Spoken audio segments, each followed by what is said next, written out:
internet លើទូរស័ព្ទយឺតមែនទេអូខេសាកវិធីនេះបានមុននឹងទិញ SIM ថ្មីឬក៏បញ្ចូលលុយថ្មីបងប្អូនណាជំហានទី1បិទនិងបើក airplane mode សិនទៅរយៈពេល10វិនាទីអូខេបងប្អូនអាចបិទបើកបានយ៉ាសុំទោសបងប្អូន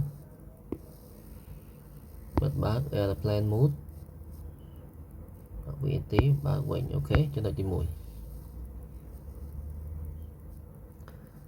ចំណុចទី2បងប្អូនបិទកម្មវិធីដែលកំពុងដំណើរការនៅផ្ទៃខាងក្រោយព្រោះវាអាចប្រើអ៊ីនធឺណិតដោយយើងមិនដឹងខ្លួនអូខេមានន័យថាបងប្អូនអាចមើលចេះកម្មវិធីមានច្រើនអញ្ចឹងបងប្អូនអូសវាចោលទៅព្រោះកម្មវិធីខ្លះវាអាចប្រើអ៊ីនធឺណិតដែរនេះចំណុចមួយទៀតអូខេជំហានទី3បដូរទៅតំបន់ដែលមានសេវា 4G ឬ 5G ខ្លាំងជាងមុនហើយពិនិត្យមើល data saver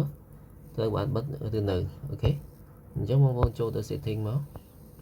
ចូលទៅកន្លែង SIM បងប្អូន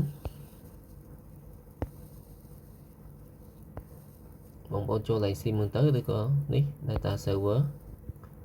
បងប្អូនមើលកន្លែងទិន្នន័យរបស់បងប្អូននៅ data អស់នៅអានេះចំណុចមួយទៀតណា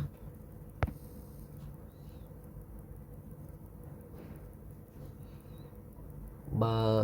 នៅតែយឺតទៀតបងប្អូនអាចសាកល្បង restart ទូរស័ព្ទម្ដងអញ្ចឹងបើវានៅតែយឺតទៀតបងប្អូនអាចបិទបើក restart ទូរស័ព្ទបងប្អូនមួយទៅបាទបងប្អូន restart បងប្អូនអាចចុចពាក្យ restart ទៅតែខ្ញុំអត់ restart ទេអូខេនឹងឯនេះជាកលឹះខ្លះៗដែលខ្ញុំបង្ហាញបងប្អូនហើយបងប្អូនត្រូវចាំថាកុំជឿថាមាន app ឬក៏កម្មវិធីជំនួយដែលធ្វើឲ្យអ៊ីនធឺណិតដើរលឿនជាងមុនគុណនឹង2គុណនឹង3ដោយស្វ័យប្រវត្តិវាអាចមានទេបញ្ហាដែលធ្វើអ៊ីនធឺណិតដើរល្អគឺមានសេវាល្អមានសញ្ញា signal វាល្អហើយបងប្អូនអាចបិទកម្មវិធីនៅខាងក្រោយដែលខ្ញុំប្រាប់មិញហ្នឹងបិទបើកទូរស័ព្ទ restart ប្រើមើល SIM យើងនៅមាន 4G ឬ 5G បងប្អូនដាក់ទៅឬក៏ចំណុចមួយទៀតបងប្អូនអាចចូល setting ហើយបងប្អូនរកពាក្យ software update បងប្អូន update វាទៅយក version ចុងក្រោយអ្នកខ្លះអត់ហ៊ាន update អញ្ចឹងយើង update ទៅបញ្ហាគឺអាចដោះស្រាយបានអូខេ follow for more bye bye